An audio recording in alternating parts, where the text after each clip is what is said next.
Então eu quero convidar hoje os irmãos a abrirem suas Bíblias na primeira epístola de Paulo a Timóteo, 1 Timóteo, capítulo 2.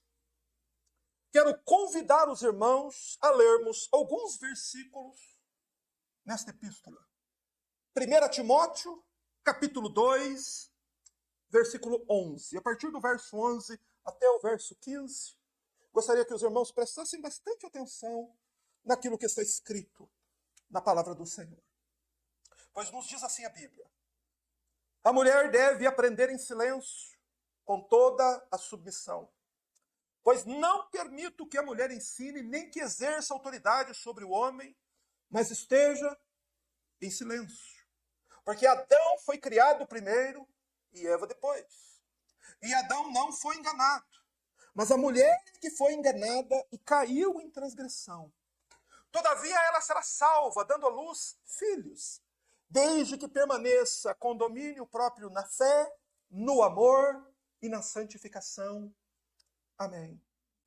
Você está percebendo que no mundo está em curso um movimento político, social e filosófico que promove a igualdade entre homens e mulheres. Fala-se disso a todo momento na televisão, nas notícias. Hoje é lei, é igualdade na política, na economia, no ambiente acadêmico, no ambiente empresarial.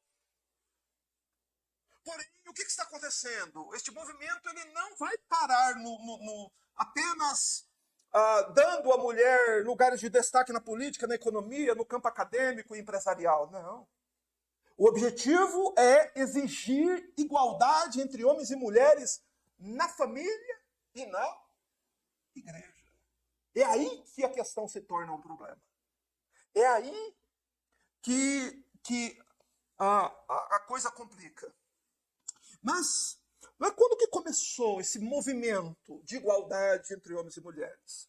Ele começou no século XIX. E naquele tempo, no século XIX, o papel da mulher na sociedade era restrito aos cuidados com a casa e à educação dos filhos. Naquele tempo, a mulher não podia estudar, a mulher não tinha direito a benefícios, a mulher não podia trabalhar fora, então ela tinha realmente seus direitos restringidos. Então, diante disso começou surgiram os chamados movimentos feministas. Esses movimentos, eles incentivam as mulheres a exigir igualdade com os homens em todos os lugares. Na política, na empresa, na faculdade, mas também no lar e na igreja. Eles incentivam as mulheres que exijam um lugar igual ao do homem. Que a mulher e o homem estejam na mesma posição. E um detalhe importante que nós devemos destacar sobre isso é que, de fato, ao estudarmos a história do mundo até o nosso tempo, nós vamos perceber que a história realmente mostrou que a sociedade ela foi uma sociedade machista. Até pouco tempo atrás. Você sabe o que é o machismo? Você sabe o que essa expressão ela significa? O machismo é o preconceito manifesto em atitudes e opiniões de oposição à igualdade entre homens e mulheres. Então, se a pessoa discorda que homens e mulheres são iguais, que estão na mesma posição, que têm os mesmos direitos em todos os lugares, essa pessoa ela é chamada de machista. É por isso que as pessoas não querem tocar neste assunto, e quando tocam neste assunto, costumam encontrar um meio termo, para não ser muito enfático, muito claro nesses pontos. Porém, é exatamente o que eu quero fazer hoje. E eu quero dizer que, desde o início da história humana, a própria sociedade, que agora está lá fora clamando por direitos iguais, sempre foi uma sociedade machista. A sociedade que está agora exigindo direitos iguais, querendo colocar a mulher na mesma posição do homem, sempre foi uma sociedade machista. Mas nós não estamos aqui para falar de política, desses conceitos sociais. Eu quero saber uma coisa, e acredito que você também queira. E o Senhor Deus, o que tem a dizer sobre isso? O que a Bíblia fala sobre isso? Quando o Senhor Deus criou o homem e a mulher, qual foi a posição que Deus deu ao homem? Qual foi a posição que Deus deu à mulher? Eu quero chamar a sua atenção, antes de nós meditarmos no texto de 1 Timóteo capítulo 2, para nós voltarmos ao início da história, à luz da palavra de Deus, para nós vermos qual foi a posição que o Senhor Deus concedeu às mulheres em relação aos homens. Como era a posição da mulher e do homem no início da história, lá no Jardim do Éden, antes da queda? Vamos entender isso. A Bíblia diz em Gênesis 1:26 que Deus criou o homem à sua imagem e semelhança. E a Bíblia deixa claro que a criação teve uma ordem. Primeiro foi criado o homem, depois foi criado a mulher. Quem estabeleceu essa ordem? O Criador. Deus criou o homem primeiro e a mulher depois. E Deus ordenou ao homem, Deus deu tarefas ao homem. Deus ordenou que o homem fizesse algumas coisas. Por exemplo, Deus ordenou que o homem cuidasse do jardim. Deus ordenou que o homem exercesse autoridade sobre os animais. Tá lá, tudo isso está no capítulo 1 de Gênesis. Foi com o homem, Adão, que Deus fez uma aliança. Foi com o homem que Deus deu mandamentos. Deus deu os mandamentos ao homem. Gênesis capítulo 2, versos 16 e 17. Então, Deus cria o homem primeiro, concede deveres ao homem, dá ordens ao homem. Todavia, nos eternos propósitos do Senhor, não era bom que o homem vivesse sozinho. Ok? Está lá em Gênesis 2:18. Por isso, o Senhor Deus deu ao homem uma ajudadora. A Bíblia chama de auxiliadora, ajudadora. Essa é a designação. Isso é o que Deus diz que vai dar ao homem. Farei ao homem uma ajudadora. Então, o papel da mulher, se você quiser abrir, por favor, Gênesis 2:18. O papel da mulher, lá no Gênesis, lá na criação, lá no início da história humana, antes da queda, antes do pecado, qual era? Vamos entender isso, para nós podermos prosseguir. Gênesis capítulo 2, versículo 18. Diz assim: E disse mais o Senhor Deus, não é bom que o homem esteja só. Eu lhe farei uma ajudadora que lhe seja adequada. Então esse versículo nos informa duas coisas a respeito da mulher. Qual a razão de Deus ter criado a mulher? A mulher foi criada por Deus para ser companheira do homem e ser também ajudadora do homem. Não é bom que o homem esteja só, ou seja, ele precisa de uma companheira, ele precisa de uma mulher para estar ao lado dele. E também o homem precisa de uma mulher para o auxiliar, para o ajudar. Então esse é o papel de Deus concedido à mulher. Para que ela fosse companheira e ajudadora do homem. Em momento algum Deus deprecia o papel da mulher. Em momento algum Deus diminui o papel da mulher. Ela é criada para cumprir um propósito. Ser companheira e ajudadora do homem. Porém, nós não podemos deixar de notar o modo como Deus criou o homem e o modo como Deus criou a mulher. Por que Deus criou o homem de uma forma e a mulher de outra forma? Como Deus criou o homem? Deus o formou do pó da terra. Como Deus criou a mulher? Já a mulher, por sua vez, como diz Gênesis capítulo 2, verso 7, leia comigo, por favor. Você deve estar aberto em Gênesis 2. Gênesis 2:7 diz assim: E o Senhor Deus formou o homem do pó da terra e soprou das suas narinas o fôlego de vida, e o homem tornou-se, então, alma vivente. Aí a criação do homem. Nós vamos aqui no capítulo 2, verso 21, para ver como Deus formou a mulher. Diz: Então o Senhor Deus fez cair um sono pesado sobre o homem, e este adormeceu, tomou-lhe então uma das costelas e fechou-lhe seu lugar, e da costela que o Senhor Deus lhe havia tomado, formou a mulher e a trouxe ao homem. Por que o homem e a mulher foram criados de modos diferentes por Deus? Porque o homem possui um papel na criação, a mulher possui outro papel na criação. Então, o papel do homem e da mulher são papéis diferentes. O lugar da mulher em relação ao homem, Deus quis mostrar quando Deus criou a mulher. É por isso que Deus retira uma das costelas de Adão. O que Deus quer mostrar? Retirar uma das costelas. O lugar, a posição da mulher em relação ao homem. Qual é a posição da mulher em relação ao homem? Ao lado do homem. A mulher foi posta por Deus ao lado. Deus não colocou a mulher atrás, nem colocou a mulher na frente. A ordem de Deus, estabelecida na criação, é que a mulher permanecesse sempre ao lado do homem. Isso significa que o papel do homem seria guiar a esposa.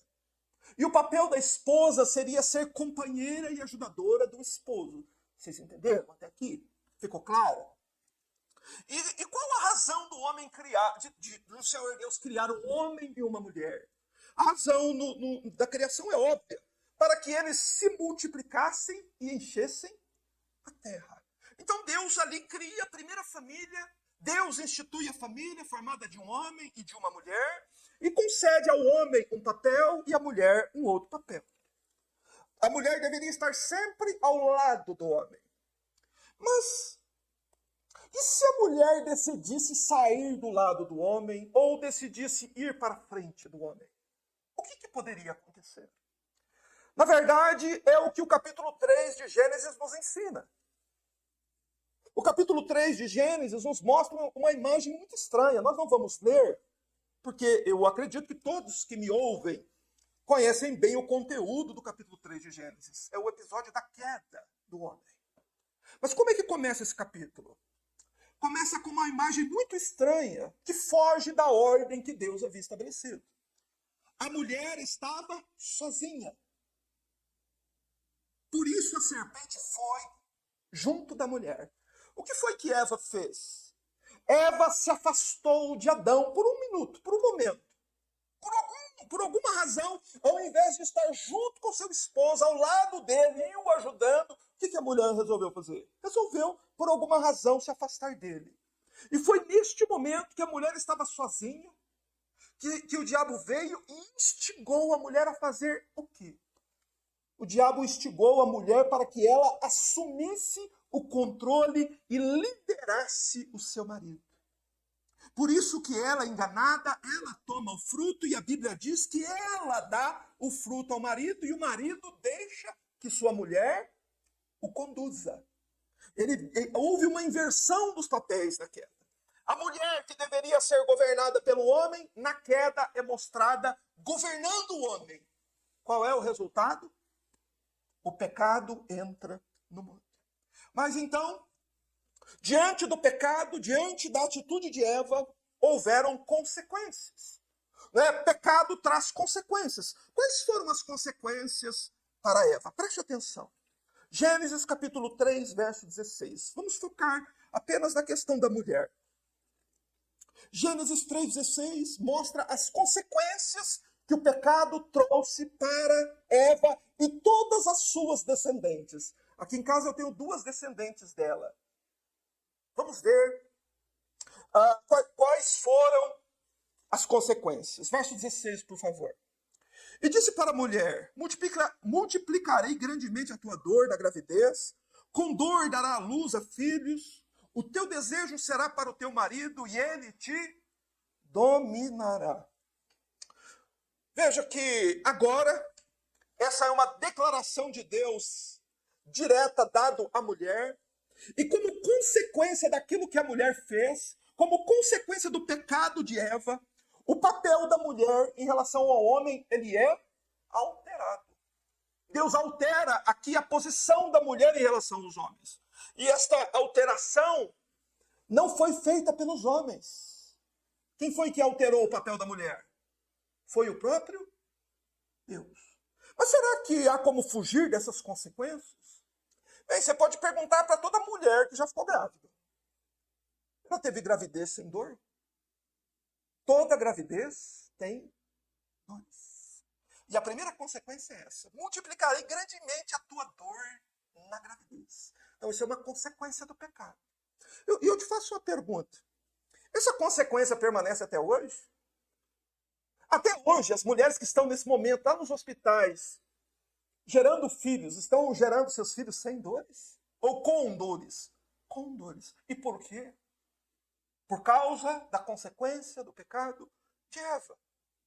Eva é a mãe de todas as mulheres. Então todas as mulheres carregam as consequências do pecado que Eva cometeu lá no jardim.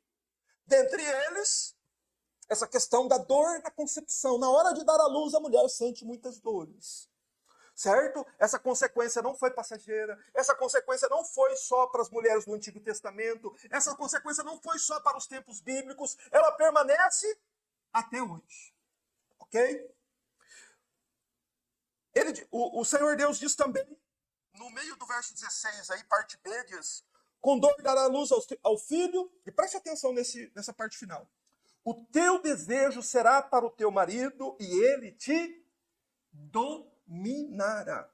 Então, Deus aqui muda a posição da mulher. Diz: o teu desejo será para o teu marido. A palavra desejo aqui em hebraico significa correr atrás. Deus está mudando o papel da mulher. Antes, o lugar da mulher era onde? Ao lado. Por causa do pecado, o papel da mulher em relação ao homem, a mulher foi colocada atrás do homem. Como que isso é chamado na Bíblia? Submissão. A mulher foi colocada por Deus numa posição de submissão em relação ao homem. Só que essa palavra ela é quase insuportável para uma mulher desta geração. Porque as mulheres não querem que seja assim. Só que não é só isso. A mulher não foi apenas colocada atrás, e foi colocada atrás por Deus, numa posição de submissão. É dito também que ele te dominará. Ou seja, ao homem é ordenado que governe a mulher, e a mulher é ordenado que ela se submeta ao governo do homem, e quem desobedece isso está desobedecendo ao próprio Deus. E quem não se submete à palavra de Deus está se rebelando contra o próprio Deus que deu esta ordem. Então são três consequências para a mulher: a dor na gravidez, a posição da mulher em relação ao homem é alterada, e também ao homem, a mulher é ordenado que ela se submeta ao governo do homem. Só que a sociedade atual chama isso de quê? Qual é o nome? Machismo. Machismo. Esse é o nome. Mas eu quero fazer com que você tenha um certo senso. Né? A Bíblia chama isso de discernimento. Nós podemos perceber que a mesma voz que ecoa no mundo hoje, exigindo que as mulheres queiram ocupar o mesmo lugar que os homens, esta é a mesma voz que vem lá do Jardim do Éden. A mesma serpente, o mesmo inimigo, o mesmo Satanás, que incitou Eva a assumir o controle, a se rebelar contra a ordem divina, é o mesmo espírito que atua nesta geração, incitando as mulheres a exigirem direitos iguais. Você me entendeu? É preciso ter discernimento. Discernimento. É por causa destes efeitos da queda, irmãos, que nós vemos no Antigo Testamento uma predominância masculina nas posições de autoridade. Não é? Você vê profetas, juízes, reis, sacerdotes, homens. Uma predominância. Por quê? Os judeus eram machistas? Essa é a ideia que se tem. Não. Eles estavam apenas obedecendo ao mandamento de Deus. E o mandamento de Deus era exatamente esse. Porém, nós não podemos negar que no Antigo Testamento houve uma juíza chamada Débora. Você sabe disso? Houve também uma profetisa chamada Hulda. Porém, nós devemos notar que estas mulheres, quando assumiram essas posições, foi num caráter de exceção e em períodos interessantes da história dos judeus. Períodos em que os homens mostravam frouxidão. Então Deus levantou mulheres para assumir determinados postos como uma espécie de juízo sobre os homens daquela geração que se mostravam frouxos. Porém, o Senhor Deus, nenhuma vez no Antigo Testamento, levantou uma sacerdotisa. Todos os sacerdotes do Antigo Testamento foram homens. Ok? Você entende? Não houve nenhuma exceção. Aqueles que estavam a cargo do culto, do sacrifício, eram homens. Todos eles. Não houve nenhuma sacerdotisa. Todos os sacerdotes de todos os tempos foram todos homens. E é claro, evidentemente, que nenhuma pessoa sensata vai pegar lá um texto do Antigo Testamento para tentar sustentar a ideia de igualdade entre homens e mulheres no ministério da igreja na Nova Aliança. É claro que ninguém sensato faria isso. Principalmente quando nós temos textos tão claros no Novo Testamento proibindo que a mulher exerça o ministério na igreja. Você entende? Mas tem muita gente que vai no Antigo Testamento e busca algum texto obscuro para tentar dar alguma sustentação na ideia do ministério do ministério feminino. Porém, o Antigo Testamento não dá esse tipo de sustentação. Já na Nova Aliança, nós vemos também mulheres muito importantes na história da igreja. Maria foi a mãe do Senhor Jesus. O destaque que a Bíblia dá às mulheres ao pé da cruz, no dia da crucificação. Quando Jesus ressurge dos mortos ao terceiro dia, ele se apresenta primeiro para quem? Para o homem ou para a mulher? Para a mulher, para Maria Madalena. No livro de Atos dos Apóstolos, nós encontramos muitas mulheres trabalhando pelo reino de Deus. Encontramos Priscila, encontramos Febe, encontramos Trifena, Trifosa, Lídia. Tantas mulheres trabalhando pelo reino de Deus, servindo a Deus, pregando o evangelho para as pessoas. Porém, presta atenção, escuta. Em nenhum lugar do Novo Testamento encontramos qualquer referência a uma mulher ocupando uma função ministerial dentro da igreja. Você está me entendendo? Então não podemos confundir as coisas.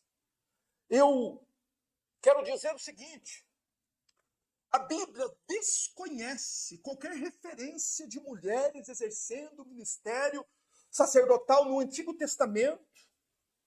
E a Bíblia desconhece mulheres exercendo o ministério pastoral no Novo Testamento.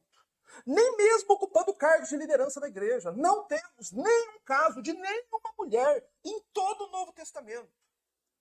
E você quer mais uma prova disso? Todos os pré-requisitos para pastor, bispo, presbítero e diácono. Você sabe quais são os pré-requisitos? Um deles apenas. Todos eles têm que ser marido de uma só mulher. Só isso já torna impossível o ministério feminino. Pastor, bispo, presbítero e diácono precisam ser maridos de uma mulher. Isso significa, evidentemente, que são cargos que só podem ser ocupados por homens. A Bíblia deixa isso muito claro. Você quer sair aqui de Gênesis? Volta lá, em 1 Timóteo, nós lemos no início do culto, capítulo 2, eu deixei a minha fitinha aqui, vai lá em 1 Timóteo, capítulo 3, versículo 2, e leia, apenas o versículo 2. Aqui são dados os pré-requisitos de um bispo, de um pastor. 1 Timóteo 3, 2 é dito: é necessário que o bispo seja irrepreensível, marido de uma só mulher. Então, apenas esse pré-requisito de um bispo ser marido de uma só mulher já descarta qualquer possibilidade de haver uma bispa.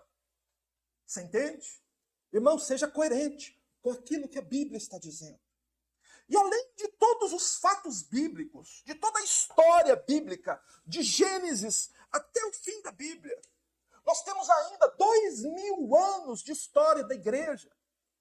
Você sabe quantos registros de pastora, bispa, apóstola, presbítera existem em 2000 anos?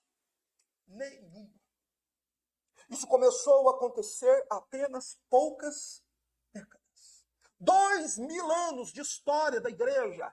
Não há registro de nenhuma pastora, nenhuma bispa, nenhuma apóstola, nenhuma profetisa, nenhuma. Essas coisas começaram a aparecer há poucas décadas atrás e, coincidentemente, começou a surgir as pastoras quando começou a haver esse crescimento espantoso no número de evangélicos. Você não acha que é muita coincidência, não? Mas, irmãos,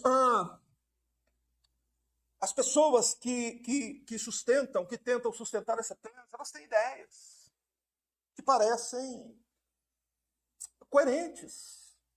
Não é? Eu relacionei pelo menos 4 aqui, apenas para dar aos irmãos uma certa base do que essas pessoas pensam, de como elas tentam sustentar o ministério feminino na Nova Aliança.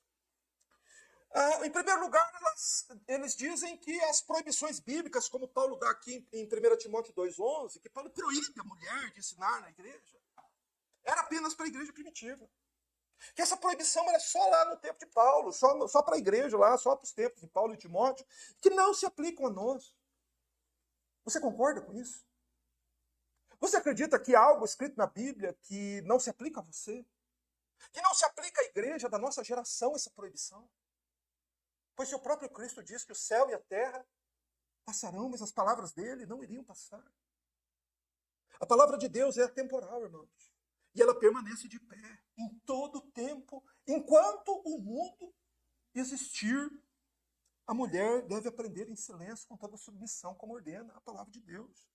Por isso, essa ideia de que as proibições eram apenas para o Antigo Testamento são mentirosas.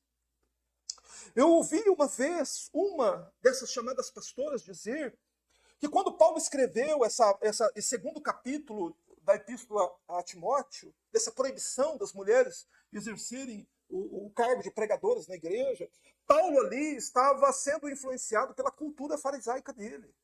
Por Paulo ter nascido judeu e ser um fariseu de nascimento, então, essas palavras aqui são apenas opiniões de Paulo e não mandamentos de Deus. Olha a que ponto as pessoas chegam, meus irmãos. As pessoas dizem que essa parte da Bíblia, que 1 Timóteo capítulo 2, você deve desconsiderar, que era só opinião de Paulo, não é mandamento de Deus, não é palavra de Deus, o capítulo 2 de 1 Timóteo. E se você tem qualquer preocupação com a sua alma eterna, você deve rechaçar qualquer tipo de ideia de que qualquer letra, qualquer palavra que está escrita na Bíblia não é palavra de Deus. Toda a Bíblia é palavra de Deus. A Bíblia é a palavra de Deus. Ponto final. Amém? Você concorda com isso? Então você precisa discordar dessa cultura evangélica que está aí fora, que diz que certas passagens bíblicas não são palavra de Deus. São sim palavra de Deus. Uma terceira tese aí, também muito conhecida, é que mulher de pastor é pastora. A minha esposa também já escutou isso, né? Já até chamaram ela de pastora já. Entretanto, o que a Bíblia fala da mulher de pastora? O que a Bíblia diz que mulher de pastora é? Mulher de pastora é mulher de pastora e nada mais. Mulher de pastora não pode pregar na igreja. Mulher de pastora não pode exercer a autoridade sobre o homem, como qualquer outra mulher. Você entendeu? Mulher de pastora é mulher de pastora. O pastor é casado com ela. Só que quem exerce a autoridade e prega para a igreja, ensina a igreja, exerce autoridade sobre homens e mulheres na igreja, é o pastor e não a esposa dele. A esposa dele não tem mais autoridade que nenhuma outra mulher tem ali dentro. E a quarta tese? A quarta tese é sobre Raquel, filha de Labão, que cuidava das ovelhas. Está lá em Gênesis capítulo 29, verso 9. Então, Gênesis capítulo 29, verso 9, descreve Raquel, que era filha de Labão, cuidando das ovelhas do seu pai. E há quem diga, e há muita gente, por sinal, que tenta sustentar o ministério feminino com base em Gênesis capítulo 29, 9.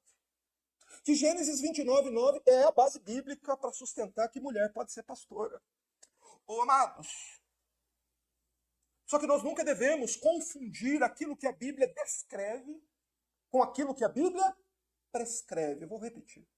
Nunca confunda o que a Bíblia está descrevendo com algo que a Bíblia esteja prescrevendo. Gênesis 29, 9 é a descrição de uma menina chamada Raquel cuidando de animais, de ovelhas. 1 Timóteo capítulo 2 fala de pastor, ou capítulo 3 fala de bispo, de pastor, não de ovelhas, animais. Fala de pastor de almas. Então Raquel guiava animais. Um pastor guia almas. Não é? Nós nunca podemos usar um fato descrito na Bíblia e usar aquilo como uma aplicação, como se ele fosse uma doutrina. Nós não podemos fazer isso. Nós devemos prestar atenção em tudo que a Bíblia diz. Porque se Gênesis capítulo 29, verso 9, está prescrevendo que uma mulher pode ser pastora, por exemplo, o que é que a gente faz com esse monte de texto bíblico que diz o contrário? Estão na mesma Bíblia. Gênesis está na mesma Bíblia que 1 Timóteo. Ok?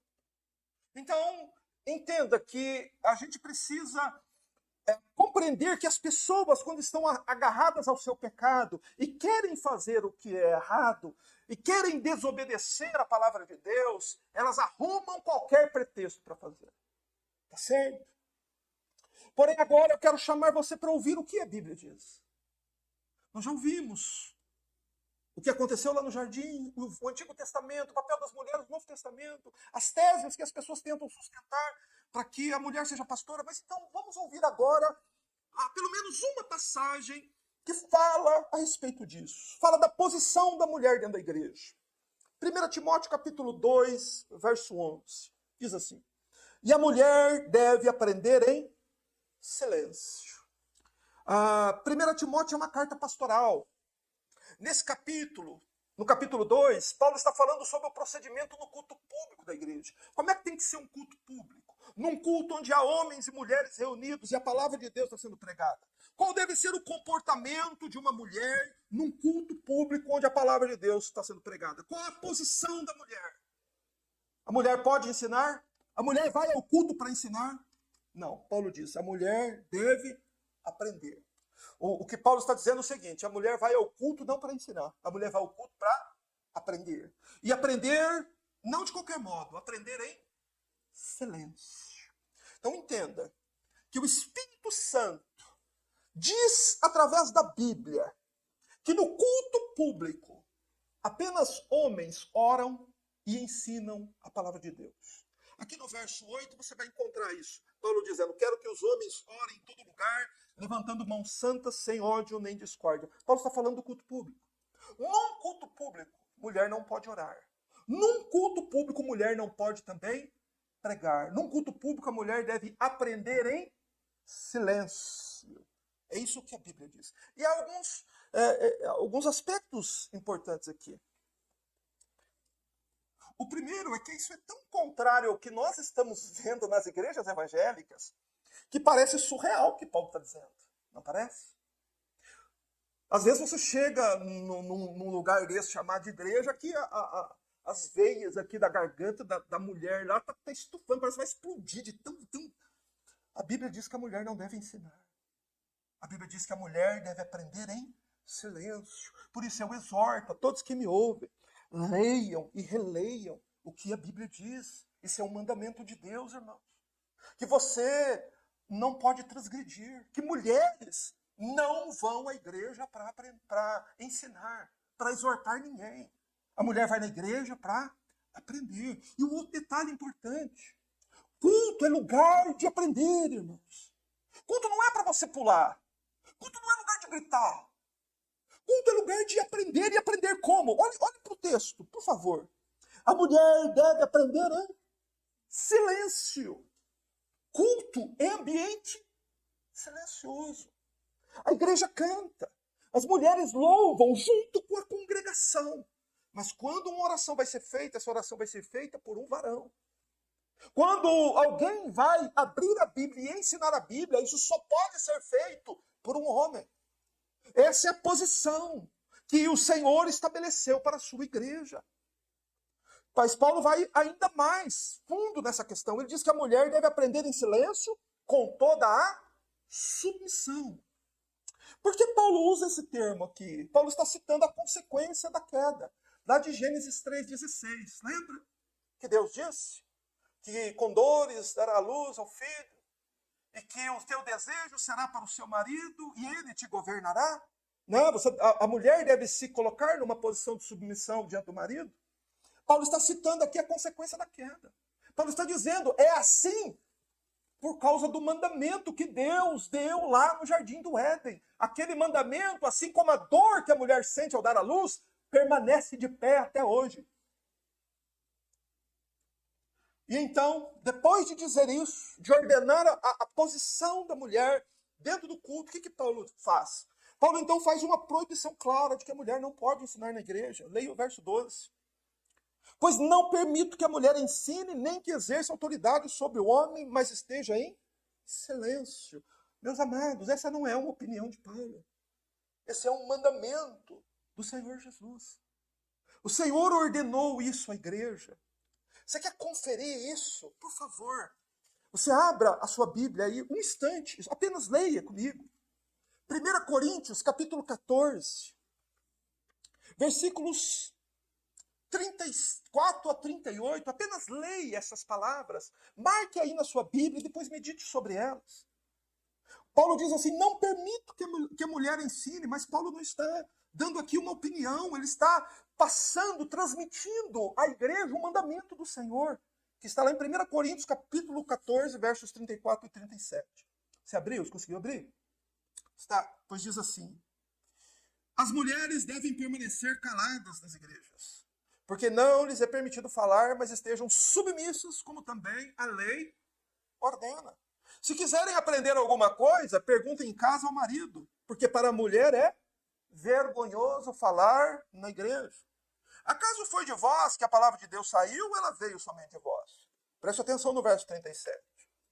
Se alguém se considera profeta ou espiritual, reconheça que as coisas que vos escrevo são mandamentos do Senhor. Veja, irmãos, essa geração atual diz que o que Paulo disse aqui em 1 Timóteo capítulo 2 foi uma mera opinião de Paulo. Porém, a Bíblia mesmo diz que o que ele está dizendo são mandamentos do Senhor. E qual é o mandamento? Presta atenção. Não permito que a mulher ensine. É terminantemente proibido por Deus que uma mulher ensine num culto público. E além de não poder ensinar, é proibido também que a mulher exerça autoridade sobre o homem. Ou seja, essa é uma segunda proibição. A mulher não pode exercer autoridade sobre o homem, sobre o marido, ou sobre a igreja reunida, quando estiverem homens reunidos ali. A mulher não pode exercer essa autoridade, porque quando ela está fazendo isso, ela está cometendo o mesmo pecado de Eva. Ao invés de ser guiada, ela está querendo guiar. Ao invés de ser governada, está tentando governar. Mas a posição da mulher é de estar em silêncio. Não é permitido falar durante o culto público. Mas é óbvio, isso precisa ser dito, que quando a Bíblia diz que a mulher deve estar em silêncio, isso não significa que a mulher não pode evangelizar fora da igreja. Quando a mulher está fora da igreja, ela pode evangelizar, anunciar o evangelho, pregar o evangelho às pessoas. Nós temos, por exemplo, na Bíblia, o caso da mulher samaritana. Você pode fazer como a mulher samaritana fez, evangelizar a cidade que você mora inteirinha. A mulher pode fazer isso. O único lugar que a mulher não pode pregar é na igreja. Você pode sair pelas ruas, pelas praças, você pode entregar folheto, você pode bater palma na porta das casas, você pode evangelizar no ônibus, você pode fazer tudo o que você quiser com relação a essa questão do evangelismo. Porém, você não pode exercer essa autoridade na igreja se você for mulher. Por que não? Porque a Bíblia proíbe. E ponto final. E não há o que se possa fazer a esse respeito. É mandamento de Deus, foi Deus que estabeleceu assim. E agora Paulo vai dizer, por quê? Mas por que a mulher não pode ensinar e nem exercer autoridade? Presta atenção, Paulo vai dar duas razões, dois motivos. O primeiro está no verso 13. Porque Adão foi criado primeiro e Eva depois. Então, observe que a primeira razão que proíbe a mulher de exercer o cargo de pastora não procede da tradição judaica, não procede da herança farisaica de Paulo, nem da sociedade machista que existia naquela época. A razão da mulher não poder ensinar na igreja procede a modo como Deus criou o homem e a mulher. Foi por isso que Deus criou o homem primeiro e a mulher depois. É isso que Paulo está dizendo. Adão foi criado primeiro e depois Eva. Por que Adão foi criado primeiro? Porque foi dado a Adão, ao homem, a ordem de Deus de governar, de exercer a autoridade. E essa ordem divina permanece até hoje. Você entende? Dentro do lar, o homem governa. Os seus filhos, governa a sua esposa. Esse é um dos pré-requisitos para alguém ser pastor. Ele tem que saber governar bem a própria casa. É o homem que governa, não a mulher. Você entende? A primeira razão de Deus proibir a mulher de pregar na igreja é essa. Essa razão vem lá do Jardim do Éden, de antes mesmo da queda do homem. Mas alguém vai dizer assim, mas então Deus é machista. Por que Deus quis assim?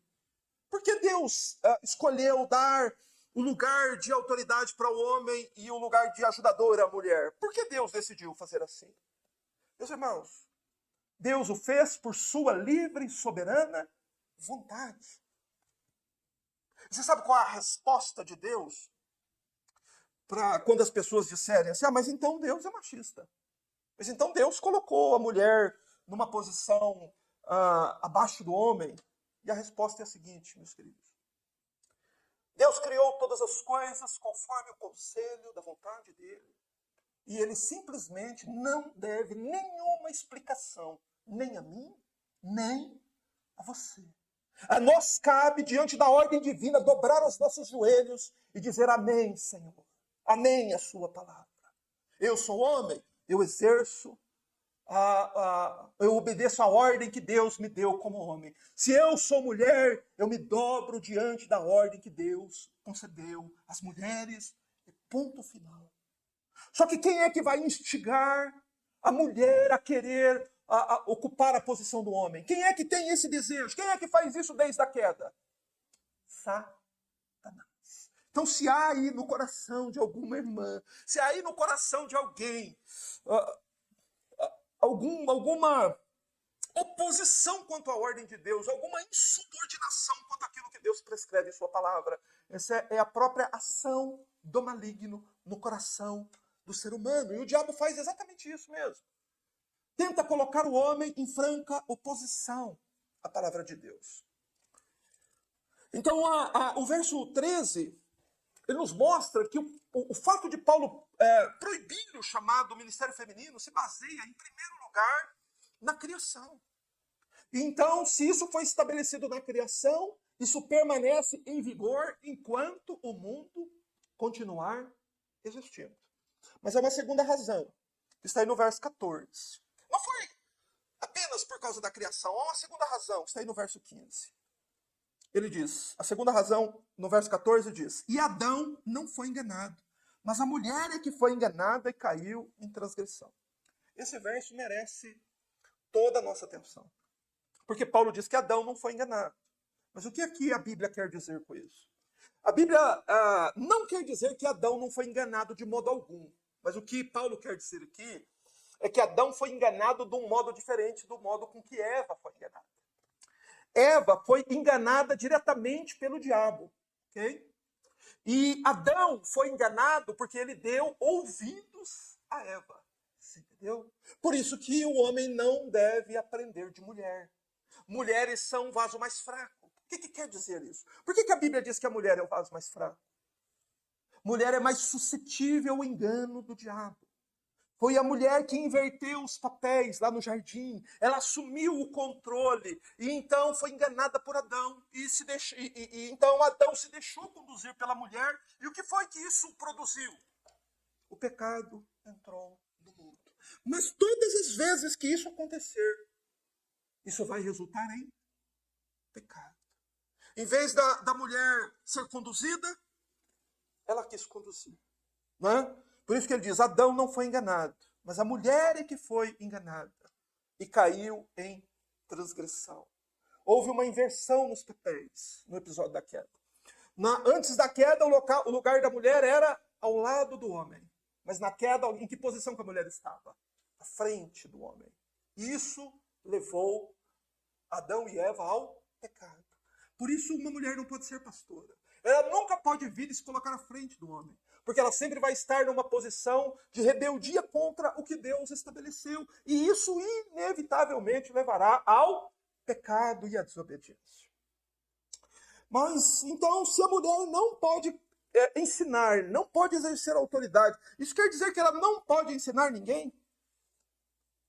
Há um lugar e há pessoas a quem a mulher deve e pode ensinar. E Paulo fala sobre isso no verso 15. O último versículo que leremos. Paulo diz: todavia ela será salva, dando à luz a filhos, desde que permaneça com domínio próprio na fé, no amor e na santificação. Veja, Paulo diz: todavia ela será salva. Paulo está se referindo aqui às mulheres. Será salva de quê? Do que Paulo está falando? Do que a mulher vai ser salva? É evidente, Paulo diz aqui que ela será salva dando à luz a filhos. Mas é claro que a Bíblia não está ensinando aqui que a mulher, quando gera filhos, isso salva a alma da mulher. Não é isso que a Bíblia está dizendo. Salvação é dada unicamente pela graça, mediante a fé. Paulo está aqui falando sobre o modo como a mulher pode ser salva dos efeitos da queda que a impedem de ensinar. Você entendeu? A queda impede a mulher de ensinar. Paulo disse isso aí no verso 14. Mas como que a mulher pode ser salva desse efeito? Como que a mulher pode ser salva da inutilidade com relação ao ensino da palavra de Deus? Quem a mulher pode ensinar? Ele diz: todavia ela será salva dessa inutilidade, dando à luz a filhos. A mulher gerará filhos com dores, porque ela é filha de Eva, e ela vai continuar exercendo este papel. Esse é o papel da mulher. O papel da mulher é estar ao lado do homem, formando uma família e gerando filhos. Foi essa a ordem que Deus deu lá no início, lá no Jardim do Éden. Que eles deveriam se multiplicar e encher a terra. Você lembra? Então, isso continua permanecendo. E nisso jamais haverá direitos iguais. Como é que vai ter direitos iguais? O homem quer dar à luz. O homem exigir esse direito. Como que é possível? Não é possível, é impossível. Por quê? Porque vai contra a natureza. Então a mulher, ela foi equipada exatamente para cumprir esta missão, este propósito, dar à luz a filhos. Né? E depois que a mulher gerou filhos, o que ela deve fazer com esses filhos? Ela deve ensinar a eles a palavra de Deus. Então o lugar, as pessoas a quem a mulher deve ensinar são seus próprios filhos. Onde? Em casa. Esse é o lugar em que a mulher deve exercer esse trabalho de ensino. É assim que a mulher é salva desse efeito da queda, que a impede de ensinar na igreja. Porém, quando ela gera filhos, na casa dela, ela tem o direito e o dever de ensinar os seus filhos no caminho do Senhor. Porém, Paulo estabelece aí uma questão importante no final do verso 15. Desde que permaneça com domínio próprio na fé, no amor e na santificação. Né? A fé é o princípio de tudo. E é evidente, claro, lógico, que estes mandamentos são para mulheres cristãs. São mandamentos que todas as filhas de Deus precisam se submeter. Nenhuma mulher vai entrar no céu, irmão, se rebelando contra isso aqui.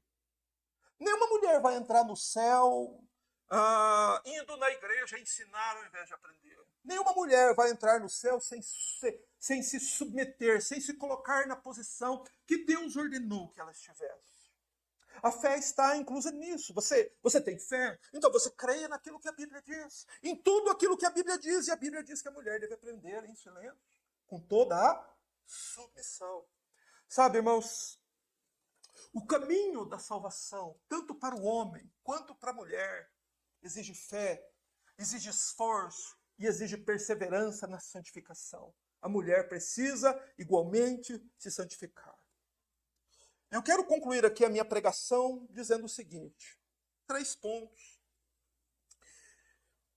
Em primeiro lugar, eu quero me dirigir a todos aqueles que têm comunhão com alguma denominação chamada evangélica, mas que mulheres pregam lá.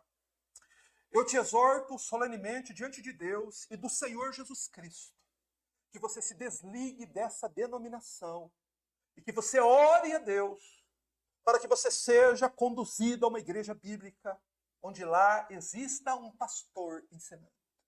Ok? Isso diz respeito a todos os que têm comunhão com alguma dessas denominações onde mulheres pregam. Em segundo lugar, a minha exortação é para aquelas mulheres que pregam. O que você deve fazer? Você deve abandonar a sua atividade. Você deve se arrepender do que fez. Porque todo o trabalho que você desempenhou até agora não agradou a Deus, não glorificou a Deus. Na verdade, foi um trabalho pecaminoso, porque você agiu contra a palavra de Deus, contra o mandamento de Deus. Então se arrependa, ore ao Senhor, para que Ele te conduza a uma igreja onde você seja pastoreada, onde você seja guiada, onde você tenha um pastor e não onde você seja a pastora. E para a igreja de Cristo, para aqueles que obedecem à palavra de Deus, para aqueles que sustentam a verdade, é seu dever, meu irmão, como é meu dever também, se arriscar e se opor e denunciar que essa tendência mundial de igualdade entre homens e mulheres não tem lugar na igreja de Deus. Porque assim ordena o Senhor. E os cristãos do passado, nossos irmãos, preferiram morrer lançados aos leões, jogados nas arenas, crucificados e morreram nas fogueiras por sustentar a verdade. E esse é um dever que cabe a nós agora, porque a igreja de Cristo que está na terra agora somos nós. E o mundo vai nos pressionar para que haja igualdade dentro da igreja, assim como existe lá fora. Porém, a igreja, ela prefere morrer do que se submeter à voz de Satanás, que exige que a mulher ocupe o lugar do homem. E eu termino orando, pedindo a Deus que nos conceda graça, para que nós tenhamos firmeza, segurança, para que nos mantenhamos firmes num tempo como esse. Porque ventos de perseguição vêm soprando. Nós sabemos, eu estou me arriscando em dizer o que eu disse aqui. Porém, não tema, irmãos. Pois como disse o Senhor Jesus ordenou os seus discípulos assim: não temam os homens, temais antes aquele que tem poder de lançar no inferno tanto tua alma quanto o teu corpo. Não temam os homens, ou a lei dos homens, ou o que os homens podem fazer por você. Tema a Deus, se submeta a Deus, porque todos nós temos um encontro marcado com Ele. Feche seus olhos. Senhor, nós te louvamos por tua palavra, por teu ensinamento, por essa instrução tornada pública. Senhor Deus, pelo Senhor nos conceder a graça e a coragem de virmos a público e denunciarmos estas coisas que têm acontecido. Senhor, nos concede graça para que venhamos sustentar, Senhor Deus, a verdade. Que o Senhor nos ajude, nos abençoe, nos conceda, Senhor, a tua misericórdia.